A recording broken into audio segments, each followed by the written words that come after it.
एक समय की बात है। एक सुंदर और हरे-भरे जंगल में मितू नाम का एक प्यारा और बुद्धिमान तोता रहता था। मितू अपनी रंग-बिरंगी पंख और मीठी आवाज के लिए पूरे जंगल में मशहूर था।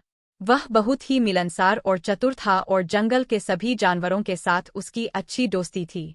मितू का सबसे अच्छा दोस्त था गुड़िया नाम की एक प्यारी गिलहरी। मितू और गुड़िया हर दिन साथ खेलते, खाने की तलाश में जाते और जंगल में घूमते थे। उनकी दोस्ती बहुत गहरी थी और वे हमेशा एक दूसरे की मदद करते थे।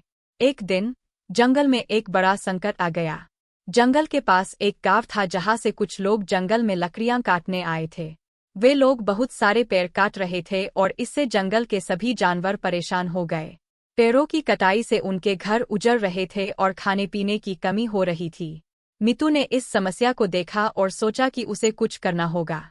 उसने तुरंत गुड़िया को बुलाया और कहा, गुड़िया, हमें इन लोगों को रोकना होगा।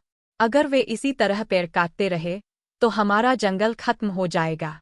गुड़िया ने मितू की बात मानी और दोनों ने मिलकर एक योजना बनाई।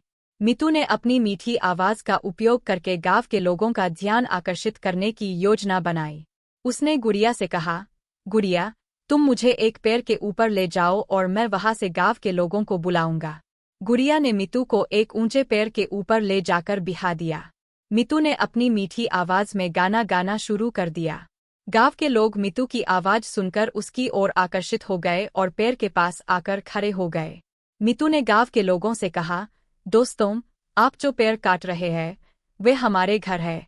अगर आप इसी तरह पेड़ काटते रहेंगे तो हमारा जंगल खत्म हो जाएगा और हम सब बेघर हो जाएंगे।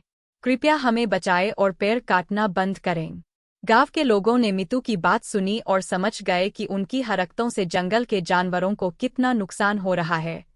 उन्होंने तुरंत पेड़ काटना बंद कर दिया और वादा किया कि वे अब से जंगल की रक्षा करेंगे। सभी जानवर मितू की समझदारी और बहादुरी की तारीफ करने लगे। उन्होंने कहा, मितू, तुम्हारी बुद्धिमानी और समझदारी ने हमें इस मुश्किल समय से बचाया है। हम तुम्हारे आभारी हैं।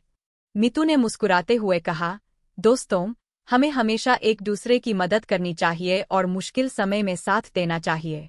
इस घटना के बाद मितू और गुड़िया की दोस्ती और भी गहरी हो गई। जंगल के सभी जानवर मितू को और भी प्यार करने लगे और उसकी समझदारी की मिसाल देने लगे।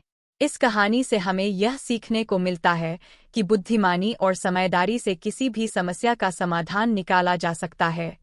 मितू ने अपनी बुद्धिमानी और दोस्ती से यह साबित कर दिया कि अगर हम सही समय पर सही कदम उठाएं तो किसी भी मुश्किल परिस्थिति का सामना कर सकते हैं।